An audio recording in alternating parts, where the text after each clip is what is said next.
여러분 예수 믿습니까? 진짜 믿습니까? 그럼 믿고 있다는 것을 무엇으로 증명할 수 있습니까? 여러분이 예수를 믿고 있다는 것을 무엇으로 증명할 수 있습니까? 무엇으로 증명해 보일 수 있습니까? 오늘 예배당에 나와서 예배 드리고 있으니까 내가 또 시간과 정성을 내어서 교회당과 또 여러가지 부분 내가 봉사하고 있으니까 내가 하루에 석 장 이상 꼭 성경을 읽으니까 또 내가 주중에 한두 번 꼭 교회에 나와서 기도하니까 또 자 없는 형편이지만 내가 중독생활을 하고 있으니까 예수 믿는다라고 증명해 보일 수 있다. 예, 맞습니다. 잘하고 있는 것입니다. 아주 훌륭합니다. 그거 예수 믿는 증거일 수 있습니다. 그러나 제가 묻는 것은 이것 말고 우리 생활에서 내 삶 속에서 내가 예수 믿는 자라는 것을 어떻게 증명해 보입니까? 어떻게 증거할 수 있습니까? 남들에게 무엇으로 말씀할 수 있습니까? 내가 예수 믿는다는 그런 어떤 나름대로의 표적, 흔적들. 여러분 흔적이나 이런 증거들은 굳이 말 안 해도 볼 수 있죠. 알 수 있죠. 여러분 제가 이걸 가지고 있습니다. 여러분. 그러면 뭐가 있다는 증거입니까? 차가 있다는 증거입니다. 물론 차 없는데 키 하나가 덜렁덜렁 있을 수 있습니다. 그러나 그런 게 아니고 보편적으로 키가 있다는 이 사람 차가 있구나. 이거 아는 게 증거라는 것이죠. 그죠?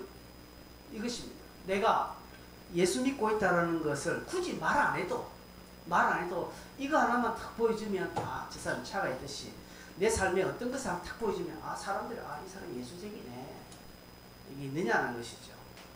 물론 뭐 십자가 목걸이를 한다든지 나름대로 뭐 이렇게 내 차에 93.3 이거 98.1 이렇게 스티커 붙이고 다니고 아니면 물고기 표시를 다니고 아니면 지저스 러브 유 뭐 이런 뭐 글자를 새기고 그렇게 한다고 해서 사람들이 저 사람 예수 믿는 것 같다 이런 건 말고요. 그런 안 믿는 사람도 그렇게 할 수 있습니다. 제가 말씀드리고 있는 것은 내가 예수 믿고 있다는 이 증거, 내가 예수 믿는 이 증거. 어제 우리 청년들하고 공부할 때 제가 이야기를 했습니다. 미수한테 강력하게 물었습니다. 우리 청년들한테 물었습니다. 내가 예수 믿기 때문에, 예수 믿는 것 때문에 이 본성을 거스리고 내 성질을 죽이고 내 성격을 죽이고 처절하게 믿는 바를 이루기 위해서 내가 달려가는 그런 삶의 몸부림이 있느냐는 것이죠. 내가 말씀대로 한번 살아보려고 내 자신을 쳐서 내 이 몸을 쳐서 복종하는 그런 흔적들, 그런 삶이 있느냐라는 것이죠. 이게 있어야 합니다. 사도 바울은 갈라디아서 6장 17절에 이런 표현을 했습니다. 내 몸에 예수의 흔적을 지녔다라고 말합니다. 예수의 흔적을 지녔다. 바울이 저 흔적을 지니고 있다는 것은 두 가지 의미입니다. 실지 상처입니다. 고문의 흔적. 바울은 실제로 육신적인 고문을 많이 당했기 때문에 우통만 이렇게 탁 벗어보면 맞은 자국들, 심한 고문의 흔적들이 있습니다. 그걸 지금 말씀합니다. 두 번째로는 영적인 흔적이죠. 눈으로는 보이지 않지만 사도 바울 자신이 그렇게 삶을 감당함으로 바울도 알고 다른 사람들도 알아주는 그런 것을 말합니다. 예수로 인한 바울의 어떤 포기. 바울은 자신의 육신의 모든 것을 배설물로 여겼다는 것이죠. 그거는 바울의 흔적입니다. 예수 믿는 증거입니다. 사람들은 안 믿어. 당시에 많은 유대인들은 저 똑똑한 저 친구, 장래가 촉망되고 똑똑하고 많이 배우고 집안 배경 좋고 가만히 있어도 출세가 쫙쫙 보장되는 저 친구가 예수 믿는 바람에 저렇게 됐다는 것을 많은 사람들이 압니다. 결단했습니다. 그는 각오했습니다. 사람들의 무시를 받았습니다. 이런 것들이 바울에게는 예수의 흔적을 지니고 있다라는 저 표현에 속하는 것입니다. 그는 어딜 가든지 예수 믿는 증거를, 이런 표적을 가감하게 나타내었습니다. 숨기지 않았습니다. 애매하다고 뒤로 물러서지도 않고 도망가지도 않았습니다. 오히려 그런 상황이 자기에게 주어지면 바울은 적극적으로 매달렸습니다. 그걸 이용했지 불리하다고 해서 도망하지 않았습니다. 21장에 사도 바울이 잡히죠. 유대인에게. 그리고 27장으로 본문까지 오면서 바울은 숱한 그 과정에서 모든 것이 자기에게 불리하게 돌아갑니다. 그럼에도 불구하고 그 상황을 예수 믿는 자로서의 담대하게 복음을 전하고 오히려 예수 믿는 것을 더 드러내었다라는 사실입니다. 소나기는 피하고 보자 라고 해서 이때는 좀 잠잠히 있어야지, 다시 기회가 주어지면 그때 내가 복음 전해지, 바울은 그렇게 하지 않았어요. 그는 주변에 말렸죠. 어떤 사람은 예언을 합니다. 어떤 선지자는 자기 몸에 쇠사슬을 그 바울의 띠를 두르면서 네가 예루살렘 올라오면 이렇게 당할 것이다 하면서 하나님의 뜻이다 라고 하면서 예언적인 이런 겉면 충고도 했지만 바울은 그게 눈 하나 흔들리지 않았습니다. 왜? 자기의 달려갈 길을 알았기 때문에 그렇습니다. 이런저런 신문을 받는 과정에서 자기에게 유리하게 자기에게 우호적인 입장을 가지고 있는 사람을 만났을 때에 아 반갑다, 하나님이 붙여준 사람이다 라고 하면서 그 사람을 붙들고 좀 힘 좀 써주라 그렇게도 하지 않았습니다. 그래서 좀 예루살렘으로 향할 수 있는 유리한 지점에도 바울이 있었지만 그러나 과감하게 끊고 그는 불리한 로마행을 선택했습니다. 왜 그렇습니까? 예수 믿기 때문에 그렇습니다. 예수 믿기에 그 일을 감당하는 것이지 예수 믿지 아니하면 그렇게 할 이유가 전혀 바울에게 없었습니다. 오늘 우리도 마찬가지입니다. 내가 예수 믿기 때문에 내가 이렇게 한 행동을 하는 것들이 있느냐라는 것이죠. 여러분, 우리 예수 믿기 때문에 내 삶을 확 바꾸고 이렇게 한 행동이 있느냐? 예, 오늘 여러분이 예수 믿기 때문에 다른 모든 일정들을 다 뒤로 하고 이 자리에 온 거, 예, 잘하신 것입니다. 여러분 직장에서 여러분이 예수 믿기 때문에 성질을 감추고 저 인간 내가 그냥 막 한 대 쥐박았으면 좋겠는데 내가 예수 믿는 것 때문에 내가 참는다, 이런 거 여러분 있습니까? 있죠. 뭐 크든 적든 아마 있을 것입니다. 바울은 지금 그렇게 달려온 삶을 우리에게 보여주고 있습니다. 어떤 상황을 잘 해결하기 위해서 바울은 머리를 굴린 적 없습니다. 바울은 오로지 그가 한 것은 하나님의 뜻을 드러내는 것이고 자기를 통해서 하나님께서 말씀하신 것이 나타나기를 소원하는 것뿐 다른 것 없었습니다. 세상에게 자기를 공격하는 사람들에게 결국 바울이 할 말은 하나님의 말씀밖에 없다는 것이죠. 내가 너희들에게 보여줄 수 있는 것은 예수가 길이다, 예수가 진리다, 하나님의 말씀이 진리다, 하나님의 말씀이 이 혼탁한 세대의 유일한 답이다, 유일한 대안이다, 이것밖에 내가 너희들에게 보여주고 말해주고 들려줄 것은 없다라는 것이 바울의 행동입니다. 그걸 실제로 보여줬습니다. 자기에게 불리하든지 불리하지 않든지 해요. 우리가 예수 믿지만 참 얼마나 우리 내 유익한 대로 많이 살아갑니까? 좁아서 내가 유리한 것은 탁 하고 불리한 것은 속 빠지고 이런 것들이 얼마나 많습니까? 그죠? 그리고 얼마나 내가 하는 것은 충분한 핑계가 되고 다른 사람이 하는 것은 핑계가 안 되는 거죠. 전형적인, 그죠? 내로남불이 우리에게 있지 않습니까? 다른 사람이 그걸 하는 것에 대해서는 하면서 내가 하면 더 이해되는 것으로 생각하면 이 과연 예수를 제대로 믿고 있다라고 이야기할 수 있을까요? 사도 바울은 27장에 로마로 가는 배 안에서 일어났던 큰 일들을 통하여서 바울은 진짜 세상의 대안으로 보여주고 있습니다. 예수 믿는 자로서의 충분한 증거를 보여주고 진짜 예수 믿는 자로서의 모습을 보여주었습니다. 하나님의 말씀이 유일한 대안이요 진리요 답이라는 사실을 바울은 실제로 자기를 통해서 보여주었고 증명했습니다. 그래서 결론적으로 많은 사람 276명이라는 사람이 전혀 손색함 없이 다 구원받았고 이 사람들이 바울을 인정하죠.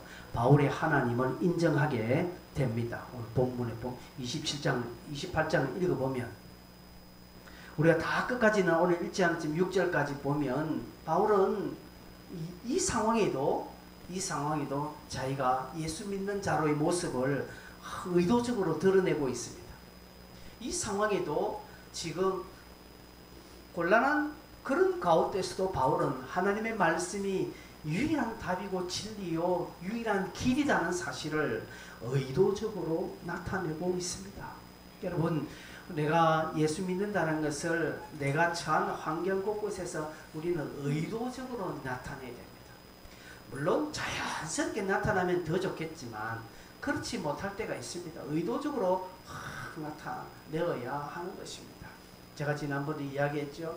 어떤 장로님께서 저한테 명함을 하나 줬는데 저는 그분이 장로님이라는 것을 아는데 명함을 하나 보는데 이 명함은 이게 명함인지 전도지인지 구분이 안 가요.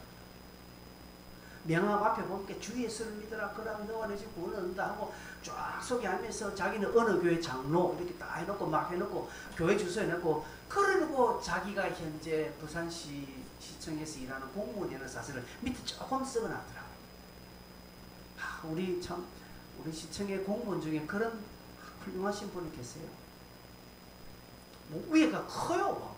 위에는 온통하고 밑에 조그맣게 부산시 이렇게 시청 무슨과 이렇게 화상을 정하는 거예요.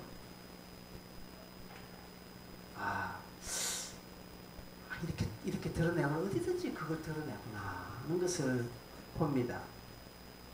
바울이 그러한 것 같습니다. 그리고 또 자연스러운 상황에서도 그렇게 드러냈죠. 우여곡절 속에서 바울의 일행들이 28장 1절을 보니까 멜리데라 하는 섬에서 이렇게 구조가 되어 도착했다는 것이죠.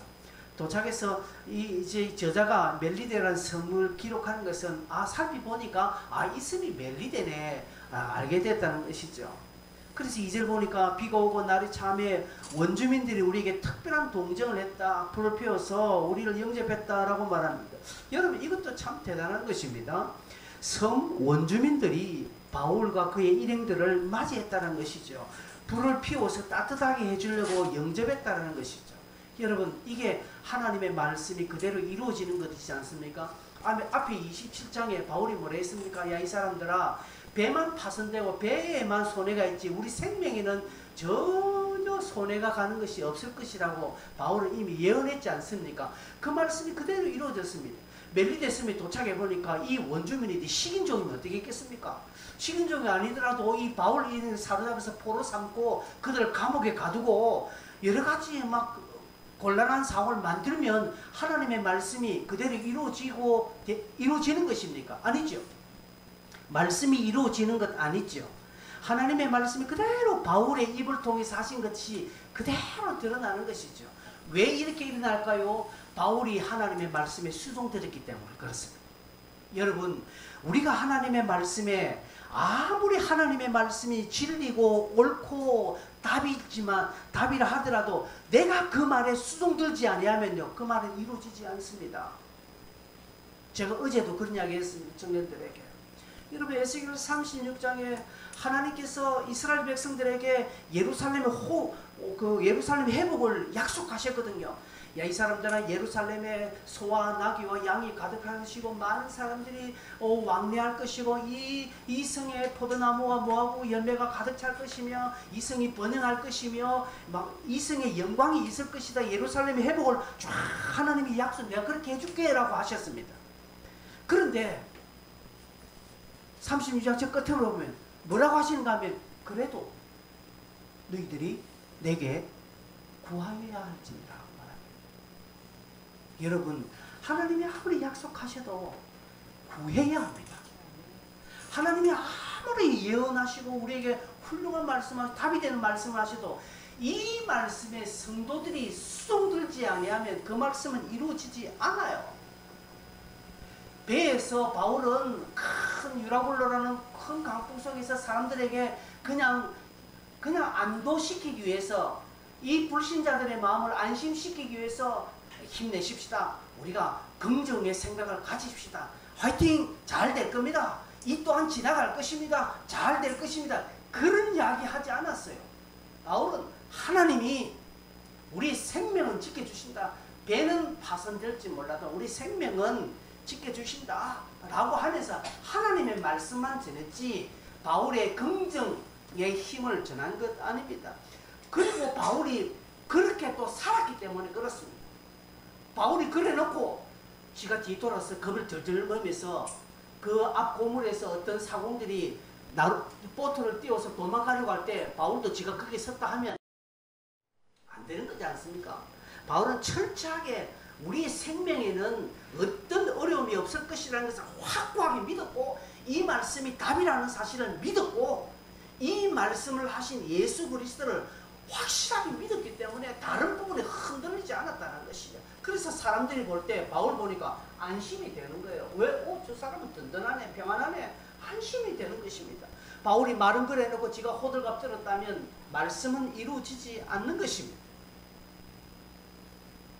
그렇게 했기에 하나님은 바울이 이 말씀에 수종되니까 바울이 한 그대로의 말을 하나님께서 또 이루어 주십니다. 멜리데의 주민들이 바울의 일행들을 포로 삼거나 적대시하거나 죽이지 않고 그들을 잘 선대해주는 모습을 오늘 봅니다. 그것은 하나님의 말씀대로 되어지기 때문에 그렇습니다. 27장에 제가 설교한 대로 결국 말씀대로 이루어집니다. 결국 물론 여기에 그 말씀에 수종되는 바울이 있었기 때문에 이렇게 되는 것이죠. 성도 여러분, 말씀이 결국은 답입니다. 아멘 하세요. 아멘이십니까? 말씀이 답입니다. 말씀이 진리입니다. 그래서 이 말씀을 확고하게 믿는 것이 답으로 사는 길입니다. 말씀을 확고하게 믿는 것이 답으로 사는 최선의 지름길입니다. 이 상황에서 지금 3절에 보면 바울이 나무 한 묶음을 거두어 불에 넣으니 뜨거움으로 말미암아 독사가 나와서 그 손을 물고 있다라고 말합니다. 날이 추운 관계로 나무 한 묶음을 더 묶어서 바울이 불을 피웠습니다. 여러분, 이 정도 되면 바울뿐 아니라 270명, 276명 모두가 다 기진맥진한 상황일 겁니다. 아무것도 하기 힘든 건데, 당시 바울의 나이도 적지 않은 나이입니다. 이미 60을 넘는 그런 고령입니다. 당시에 60이면요, 60이면 거의 고령이면 오늘날 80건 안 먹습니다. 바울 역시 힘들고 지치는데 바울이 여러분 자기 자신이 나무 한 묶음을 거두었다는 것은 주변에 있는 나뭇가지를 거둔 것이 아니라 바울이 손수 움직여서 나무를 꺾어서 땔감을 가져왔다 이것입니다. 이 정도 되면 바울도 그죠? 자기가 한 말 그대로 되었지 않습니까? 그래서 백부장에게 백부장 불러가지고 봐라, 내 말도 됐나 안 됐나 이야기하면서 좀 지금 우리가 추우니까 너 쫄병들 좀 시켜서 나무 좀 걷어와서 불 좀 피우자, 밥 좀 해라, 이렇게 하지 않고 바울 스스로가 이것을 했다라는 것을 말하는 것은 충분히 바울이 의도적으로 이 일을 했다라는 것을 볼 수 있습니다. 왜? 여기에 지금 바울뿐만 아니라 누가도 여기에 동행했거든요. 아리스타고도 지금 바울과 함께 지금 이 자리에 있습니다.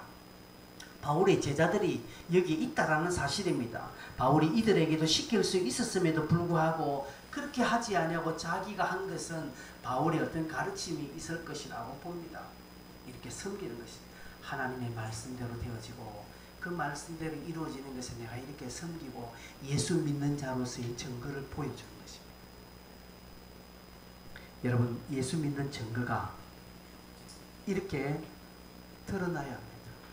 증거가 드러나야 됩니다. 여러분, 할만해서 하는 것은 증거가 안 됩니다.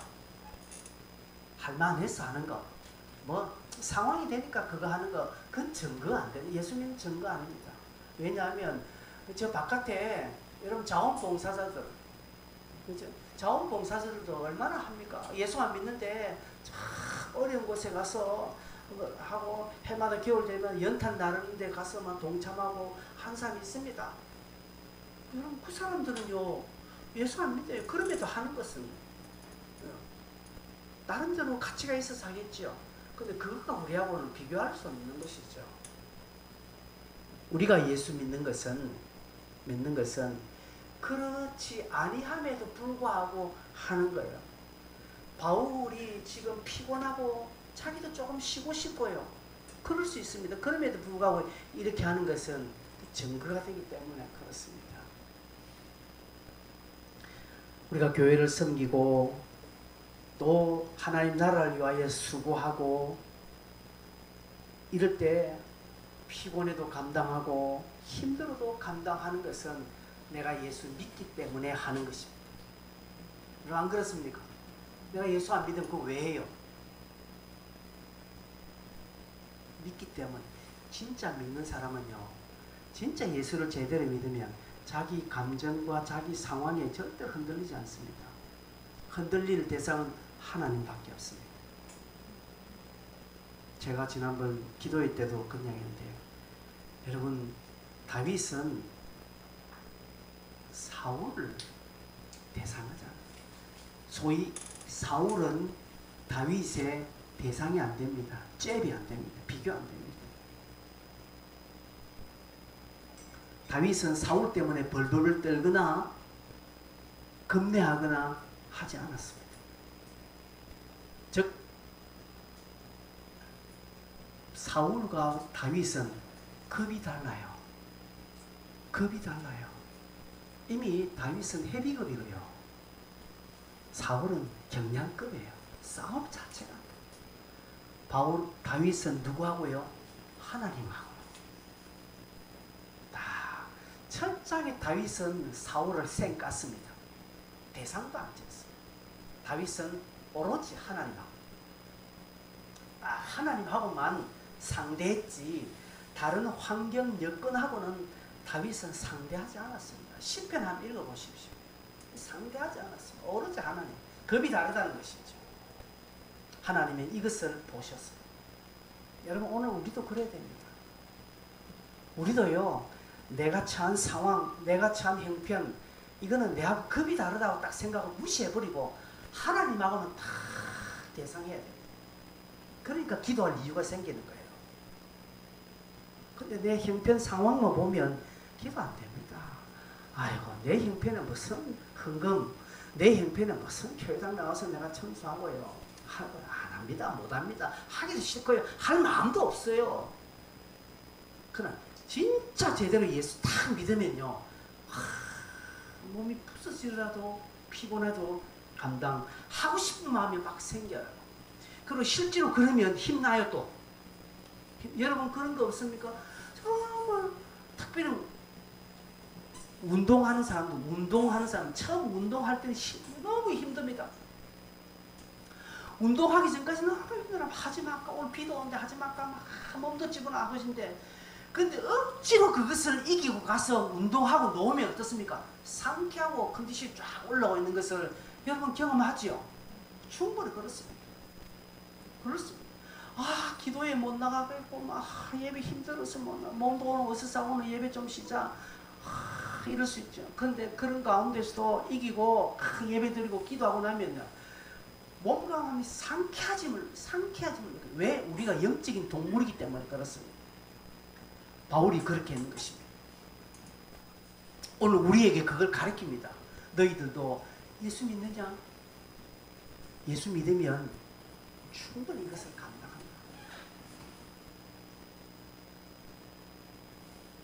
믿어도요, 어설프게 믿으면 참 못합니다. 안 됩니다. 정말 확실히 있게 믿으면요, 내 몸에서 증거, 내 몸에서 표적, 그리고 내가 예수 믿고 있다는 것을 보입니다. 그냥 이게 나타나요. 그러면 내가 나 예수쟁이라고 안 써붙여도 사람들은 딱 적어보고, 아, 저 사람 예수 믿네, 다 알아주는 거예요. 바울은 그렇게 끝까지 섬김의 위치에서 떠나지 않는 것입니다. 이게 예수 믿는 표식을 표적입니다. 하나님은 오늘 우리에게 뭔가 대단하게, 뭔가 세상을 구원하거나 막 내 목숨을 어떻게 막 던져서 어떤 큰 일을 하는 것을 표적으로 요구하고요, 그걸 예수 믿는 표시로 받아들인 거 아닙니다. 하나님은 오늘 내가 있는 곳에서 내가 맡긴 성실하게 주어진 일을 감당하는 것을 하나님은 귀하게 보시고 예수 믿는 표적으로, 흔적으로 그것을 알아주시고 하나님께서 그것을 막 드러내어 주시는 것입니다. 나는 가만히 있는데 막 하나님이 흔들어서 내가 예수 믿는다는 사실을 모든 사람이 알 수 있도록 하나님께서 증거해 주시는 것입니다. 하나님께서 사단에게 내 종 욥을 보았느냐? 가만히 있는 욥을 하나님이 그냥 흔드는 거예요. 왜? 사단이 안 와? 욥처럼 순전하고 정직하고 하나님을 경외해서 네 봤나? 안 하고 하나님이 막 욥을 자랑하고 싶었어. 하나님이 그냥 욥을 증거해버렸잖아요. 욥이 어디 지가 알아서 막 나가서 막 자기를 증거한 적이 있습니까? 없었습니다. 오늘날도 마찬가지입니다. 오늘 하나님께서는 하나님이 막 자랑하고 싶은 사람이 있어요. 그래서 그를 막 하나님이 막 올려버리니까, 몇 년 전에 그 유명한 랩, 그 누굽니까? 그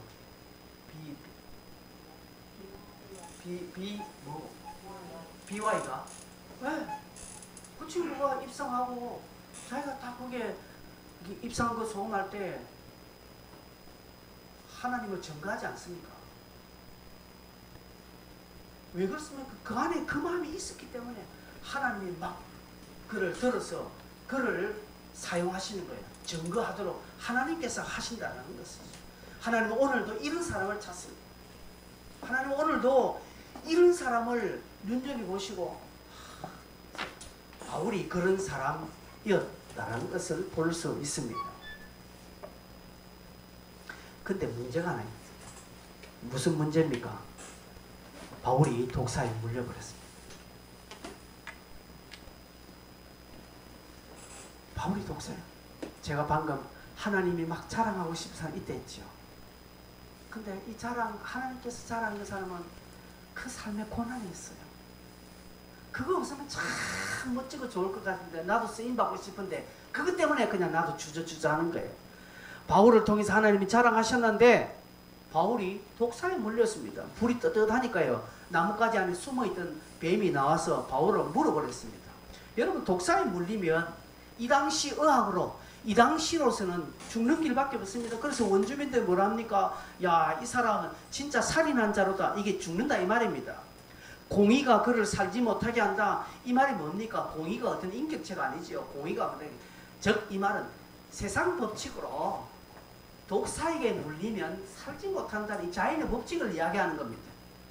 뱀에 물려서, 독사에게 물려서 산 사람이 어딨노? 그런 사람은 없다. 아이고, 바울 죽겠네. 그는 하나님의 말씀을 전가하다가 바다에서는 구조는 받았을지라도 결국 독사에 물려 죽겠네. 근데 독사에 물린 바울은 어떻게 했습니까? 뱀에 물렸다가 으아 하면서 떨면서 막 으아 하면 저는 독사 새끼 저거 죽여라 하고 막 호들갑 떨었습니까? 안 떨었습니다. 왜? 바울은 뭘 믿었습니까? 한 사람도 270명 중 한 사람도 생명에는 지장받지 않는다는 하나님의 말씀을 믿었기 때문에 아무리 독사가 아니라 독사 할아버지가 물어도 바울은 흔들리지 않습니다. 왜? 바울은 상황과 형편은 지혜, 겁이 안 되기 때문에. 바울의 목숨을 노리는 이 모든 환경은 바울의 적수가 아닙니다. 바울은 하나님과 대상하거든요. 그 하나님께서 너희들 목숨에는 전혀 어려움이 없을 것이라고 내가 약속하셨으니 바울은 이 약속의 말씀만 딱 붙들었지 뱀 물린 거 털어버렸습니다. 그냥 그리고 어떻게 됐습니까? 아무 일이 생기지 않았다는 사실. 바울이 그 짐승을 불에 떨어버리고 조금도 상함이 없더라 5절에. 그래서 사람들이 이상히 여기는 거죠. 독사에 물려 죽지 않은 사람을 내가 못 봤거늘 바울은 산다. 모든 사람이 뭘 생각했습니까? 아, 바울이 우리 270명의 생명이 전혀 지장이 없다는 하나님의 말씀을 전했는데 진짜 그 말씀 되네 라고 결국 사람들 입에서 하나님의 말씀을 드러내게 되는 놀라운 증거가 여기에 생기는 것입니다. 이 말씀 보면 꼭 뱀이 나오니까 꼭 생각나는 연관되는 구절이 있습니다. 마가복음 16장이죠. 16장 17절에 18절 같이 한번 이건 암송해야 됩니다. 이런 말씀은 암송해야 됩니다. 시작. 믿는 자들에게 이런 표적이 따르니 곧 그들이 내 이름으로 귀신을 쫓아내며 새 방언을 말하며 뱀을 집어 올리며 무슨 독을 마실지라도 해를 받지 아니하며 병든 사람에게 손을 얹은즉 나으리라 하시더라. 다시 한번 읽겠습니다. 여러분 진짜 믿으면서 저 말씀을 읽어야 됩니다. 어디 책의 내용이 아니에요. 저 말은 바울 그 시대에만 통용이 되고 지금은 안 됩니까? 아니에요. 지금도 저 말씀은 살아있고요. 저 말씀을 하시는 하나님께서는 지금도 그 말씀에 수종되는 저와 여러분 통해서 저 일이 일어나도록 하신다라는 사실에 여러분 아멘 하시고 다시 한번 17절 18절 큰 목소리로 암송하면서 읽겠습니다. 시작. 믿는 자들에게 이런 표적이 따르니 그들이 내 이름으로 귀신을 쫓아내며 새 방언을 말하며 뱀을 집어올리며 무슨 독을 마실지라도 해를 받지 아니하며 병든 사람에게 손을 얹은즉 나으리라. 여러분이 옆 사람 병든 사람이든 손 얹기를 바랍니다. 이걸 두려워하면 안 돼요. 하나님을 믿지 않으면 그 일을 못합니다. 그러나 내가 정말 예수 믿는다면 저게 어디 내 말입니까? 어떤 뭐 유명하신 분들의 말입니까? 아니 고사성어입니까? 아니야. 저거는 하나님이 하신 말씀이에요. 저거는 바울 시대에만 통용되고 그 다음부터는 안 된다 그런 적 없습니다. 오늘도 정말 하나님께서 살아계셔서 나와 함께 하시는 걸 믿는다면 저 말씀도 믿어야 됩니다. 그래서 믿는 자들은 이런 표적이 따른다고 했습니다. 곧 저희가 내 이름으로 귀신을 쫓아내고 그리고 새 방언을 말하고 뱀을 집어 올리며 뱀에 물릴지라도 상함을 받지 않고요. 병든 사람에게 손을 얹은 적 나으리라. 아멘. 아멘. 그렇습니다. 청년들도 누가 아프다 하면 그냥 손 놓고 함께 기도해야 돼요. 아프냐? 나도 아프다. 이러면 안 돼. 누가 아프다 하면 그냥 겁없이 그냥 기도하자. 손 얹어. 그냥 같이 기도하는 거예요. 왜? 저 말씀을 내가 믿기 때문에 그런 거예요. 아니 우리가 근거 없이 뭐 하는 것도 아니고 마가복음 16장에 저 말씀이 있잖아요. 그러면 어디 뭐 내 능력을 합니까? 내가 어디 뭐 거룩하게 살았어? 내가 어디 뭔가 힘이 있어서 합니까? 아니에요. 나는 개뿔 아무것도 없고 어제만 하더라도 나는 개차반 살았어도 오늘 저 말씀이 살아있으면 나는 저 말씀 의지하고 기도한다고 오늘 아프나 하면 머리에 손 놓고 기도하는 거 그냥 나으면 할렐루야가 안 나으면 하나님께서 고쳐주실 거 또 믿고 또 기도하는 거예요. 이걸 왜 우리가 안 합니까? 이걸 왜 못 합니까? 해야 한다는 사실입니다. 예수 믿는 증거가 이런 부분에서 나타나야 합니다. 문제가 일어났을 때요. 어떤 어려운 상황이 딱 살아났을 때에 믿음으로 해결할 수 있는 능력이 바로 나와야 합니다. 제가 군대에 있을 때 육공트럭 몰고 가다가 산에 내려다 트럭을 완전히 낭떠러지지 안 떨어지고 벽 쪽으로 확 받은 적이 있습니다. 대형 사고죠. 뛰어내려서 살았죠. 뛰어내서 바로 제가 한 행동 바로 내려서 딱 무릎 꿇고 하나님 살려주셔서 감사합니다. 내 옆에 같이 탄 저 진주에 사는 강민건이라는 친구가 이 진짜 하나 예수쟁이네. 저는요 그때 그걸 생각도 안 했습니다. 막 순간이었습니다. 와 부딪히 닫히는데 문 꽝 딱 열리고, 그죠? 그래서 막 바로 내려서 막 바로 엎드려서 하나님 살려주셔서 감사합니다. 그 옆에는 그 진주놈이 진짜 예수쟁이. 왜? 뭐 제가 하고 싶었으니까 본성적으로 나온 거가 감사한 일이죠. 그때 제가 군대 생활에서 마지막 하사 달고 있어서 개판으로 살았거든요. 제가 쫄백 때는 참 고생하면서 신앙생활 잘했는데 이제 하사 달고 이제는 막 이렇게 파란 경장 달고 막 이렇게 하니까 이제는 막 자유하는 것이죠. 그러니까 막 저 바깥에 주님도 모시고 안에 주님도 모시고 다 살았을 거예요. 여러분, 우리가 어떤 상황이 딱 생겼을 때에 믿음으로 해결하는 것이 첫 번째 됩니다.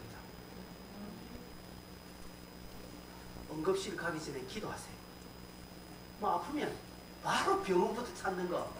물론 병원 찾지 말라는 거 아니면 병원 가셔야 됩니다. 먼저 하나님 앞에 먼저 하나님. 제가 옛날에 양지중앙교 전도사 때에 제가 가르쳤던 그 초등학교 4학년 아이가 밤에 열이 펄펄 나고 아이가 엄마 응급실 데리고 가려고 해도 안 가는 거예요. 아침에 전도사님한테 기도받고 한다고. 목사님도 계셨어요. 그때는 목사님 강도사님이었습니다.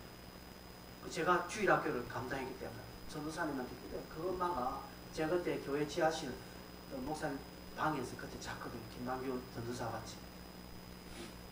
아이가 막 새벽에 막 엄마가 새벽에 앉고 아이가 밤새 아팠는데 전도사님한테 기도받고 간다고. 와, 저는 그때요. 병원까지 왜 데려왔나? 이 생각 들었어요. 병원 가면 되지. 제가 말은 안 하고 속으로 이거 보고 무식한 사람은 병원 가야지. 애가 이런데 그럼 자기스 믿고 안 돼. 기도해야지. 그래도 명색이. 그럴 때는 전혀 믿음 없는 표를 내지 않고 믿음 있는 척 하면서 이러지 않습니까? 기도 다 해놓고 빨리 병원 가라고. 내가 기도해놓고 빨리 병원 가라고 그렇게 했어요. 실제 병원 갔잖아. 실제 병원 갔는데 안 돼요. 병원 가서 그냥 왔어요.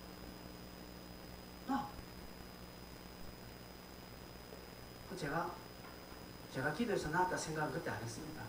아유, 그래, 애가 밤새 고생했네. 그래, 엄마가 막 이렇게 해서 그래, 나왔다고 하는데 지나고 나서는 기도해서 나왔다고 저는 믿습니다. 여러분, 우리 성도들은 어떤 상황이 딱 생겼을 때 제일 먼저 첫 번째 반응이 진짜 내 믿음입니다. 첫 번째 반응이 믿음으로 행하지 아니하면 내 믿음에 구멍 났다 생각하면 틀림이 없습니다. 여러분의 삶에 어떤 문제가 딱 찾아올 때 제일 처음으로 나오는 여러분의 입술의 반응, 여러분의 삶의 반응이 진짜 여러분의 믿음의 모습이라는 사실을 발견하십시오. 그래서 하나님, 꿈에라도 내가 예수를 부인하지 않게 해달라고 기도하셔야 됩니다. 꿈에라도 내가 아멘하는 자로 서게 해달라고 기도하셔야 합니다. 그래서 제가 우리 어르신들을 위해서 기도하는 거, 맑은 정신으로 주님 만나게 해달라고 합니다. 제가 아는 어떤 목사님, 나중에 마지막 때에 이게 치매 와가지고 목사님 이제 돌아가시기 전에 치매 와가지고 하는데 아들이 아버지 예수를 꼭 붙잡으십시오. 그러니까 아버지 목사님이 예수가 누구야? 야야 예수가 누구? 이러는 거예요. 물론 그분이 치매 때문에 그렇게 돼서 그분이 아무 관계없는데 저는 행여라도 그렇게라도 난 되지 않기를 바랍니다. 마지막 내 호흡 다하는 그 순간까지 눈이 확 열려서 내 앞에서 천상이 보면서 주님 내 영혼을 받아주십시오 라고 하면서 마지막 탁 천상에 가는 그런 복이 저에게도 있고 여러분들이 있기를 바랍니다. 마가복음 16장 17절 18절 방금 읽었던 말씀을 믿습니까? 그러면 여러분, 내 앞에 당하는 어떤 상황과 형편에도 우리는 믿음으로 가셔야 합니다. 이게 믿음의 증거고 이게 내 삶에 많이 나와야 됩니다. 근데 가뭄에 뭐 나도 한두 번 한다고 안심하지 마십시오. 여러분, 이게 내 습관이 되어야 되고요. 이게 내 버릇이 되어야 되고 이것이 내 취미가 되어야 되고 이것이 내 특기가 되어야 되고 이것이 나의 삶의 자연스러움이 되어야 합니다. 성도는 불신자가 달라야 되죠. 그죠? 위기 때, 환난 때 믿음으로 말하고 믿음으로 해결해야 합니다. 이런 때 세상 찾고요, 사람 찾고 자기 막 감정대로 자기 하고 싶은 대로 행동 다 하면 아무것도 아닙니다. 이런 사람을 보고 우리가 헛믿었다라고 이야기하는 거예요. 정말 그럴 때에 믿음으로 생각하고 다시 한 번 더 자기를 조금 안정시키고 믿음으로 다 생각합니다. 그리고 믿음으로 말하고 믿음으로 딱 행동하고 믿음으로 그렇게 이겨나가야 합니다. 오래전에 제가 설교 중에 조금 말이 좀 헛나왔습니다. 어떤 직업을 이야기하는데 조금 제가 그때 약간의 부정적으로 제가 사실은 그게 안 돼. 근데 그 말을 듣고 상처를 받는 상황이 생겼습니다. 그래서 제가 말해놓고 저도 잘못했다, 큰일 났다 싶어서, 그래서 그날 저녁에 그 다음 날인가 그분한테 전화를 했습니다. 집사님, 제가 어제 본 뜻은 거 아닌데 내가 말이 그렇게 잘못했다. 집사님을 염두 두고 아니다 했는데 그분도 처음 그 말 듣고는 굉장히 자기도 마음이 상했는데 목사님 뭐 뜻이 있겠지 하면서 자기가 상했다. 그래서 믿음으로 이겨나가더라고요. 그분이 지금 여기 앉아 계십니다. 누군지 그분은 알 거예요. 지금 내 이야기 하고 있구나. 예, 그래 돼야 되는 거예요. 그때 저는 감사하더라고요. 이게 우리의 삶의 표적이 돼야 돼요. 여러분, 내 삶에 소소하게 일어나는 부분에서 그런 부분에 내가 자꾸 표적을 만들어내고 그런 부분에 내가 증거를 자꾸 만들어내는 것은 내 몸에 예수의 흔적을 지녔노라 라고 하는 저 바울의 말을 나도 지금 실행하고 있는 거예요. 비록 내 육신에는 상처나 흔적은 없지만 자꾸 그런 삶을 살고, 마가복음 16장에 이 말씀을 내가 믿고 나도 그렇게 자꾸 해보고 하고, 그리고 그런 상황이 생기면 막 부정적인 생각은 딱 들고 믿음으로 딱 해석해버리고 믿음으로 좋게 반응하고, 그렇게 막 마음은 쓰리고 좀 괴롭더라도 믿음으로 반응하고 탁탁탁 하루 이틀 삼 그렇게 한 번 두고 탁탁 하면 그게 내 몸에 흔적을 지는, 예수의 흔적을 지는 것이고, 하나님은 그걸 보고 자랑스럽게 여기고 그래 내가 너를 자랑할게 라고 하는 것입니다. 세상은 자연의 법을 따릅니다. 독사에 물렸으니까 죽죠. 근데 우리는 자연의 법칙을 따르는 것이 아니라 말씀의 법칙을 따르는 것입니다. 하나님의 말씀이 그러하였으니 나도 그러한다라는 것이죠. 마지막 6절에 보니까 사람들은요, 뭐 아무 일이 없으니까 바울을 향하여서 그를 신이다라고 이야기합니다. 성도가 세상의 방법이 아닌 하나님의 말씀의 방법대로 세상을 살아가면요, 세상이 성도를 인정합니다. 세상도요, 불신자들도 예수 믿는 자를 얼마나 재는 줄 모릅니다. 여러분 아십니까? 불신자들도 우리 예수 믿는 자를 진짜 믿나 안 믿나 다 판단하더라고요. 여러분 주변에 지금 가까이 있는 불신자들은요, 여러분들이 진짜 예수 믿나 안 믿나 다 지금 재고 있어요. 여러분 아십니까? 그걸 여러분 늘 염두에 두셔야 합니다. 그래서 세상의 방법대로, 세상의 어떤 순수대로, 세상이 예측할 수 있는 방법대로 여러분들이 반응한다면 그들은 여러분을 무시합니다. 왜 교회가 세상의 무시를 받습니까? 세상이 뻔히 보이는 방법으로, 세상이 충분히 예측할 수 있는 방법으로 교회가 대처했거든요. 그러니 세상은요, 교회를 인정하지 않습니다. 똑같네, 누구나 내나. 그러나 교회는 달라야 합니다. 세상의 예측을 뒤집어야 됩니다. 반대로, 이게 반대 정신이죠. 반대 정신. 계엄 예배는 저도 많이 해봤습니다. 계엄 예배를 저에게 부탁하는 사람은 많았습니다. 근데 폐업 예배를 부탁하는 사람은 한 번도 없습니다. 그런데 몇 년 전에 신영이 엄마 이종 전도사님이 자기 부동산업을 딱 정리할 때 목사님 업을 정리할 텐데 폐업 예배 들어주십시오. 제가 그때 이번 하나님의 마음에 감동된다. 저는 그때 진짜 이건 예수 믿는 사람 맞다. 개업 예배는 누구나 부탁해요. 폐업 예배는 아무나 부탁하지 않습니다. 반대 정신으로 산다. 세상이 예측할 수 있는 대로 살지 않는다. 누가 뭐래도 저는 그걸 인정합니다. 제 아는 목사님은 식사를 다 하고 다 젓가락 대놓고 또 기도하더라고요. 저는 기도한지 몰랐습니다. 그냥 뭐 잠시 기도했습니까? 기도했어요. 왜요? 잘 주신 것 감사하고 잘 먹게 해달라고 기도했는데 잘 먹었지 않냐 내가. 주신 것 감사해 잘 먹었으면 감사하다 또 기도해야 돼. 그래서 제가 유별나다 별나다 주변이 막 그래도 뭐 저도 뭐 별나다 돌아오고 생각할 때 참 저분은 삶에 소소하게 하나님과 저렇게 동행하구나. 저걸 비방하는 우리가 잘못된 것이지 저분은 진짜 예수님과 동행하는 사람 맞다라고 인정을 합니다. 성도 여러분, 이제 말씀을 맺겠습니다. 반대 정신을 한번 쓰십시오. 여러분, 그동안에 내가 했던 패턴이 아니라 이제 정말 반대의 패턴으로 한번 가보십시다. 예수 믿어서 그동안 내가 예수 믿는다고 이러면서 내 기분 들었는데 이제는 진짜 반대로 예측할 수 없는, 그죠? 남들이 뻔히 보이는 그런 반응을 하지 말고 세상이 허를 찌르고 오늘 우리도 생각지 못한 그런 섬김, 그런 고백, 그런 봉사, 그렇게 해서 하나님의 마음을 움직이시는 저와 여러분 되시기를 바랍니다. 진짜 예수 믿는다는 것을 한번 보여줍시다. 제대로. 그냥 껍데기로 보이지 말고요. 껍데기로.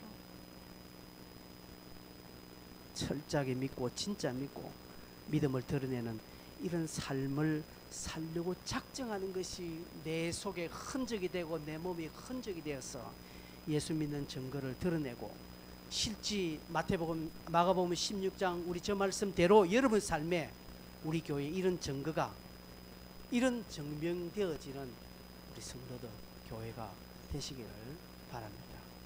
찬송 한 장 하겠습니다. 542장입니다.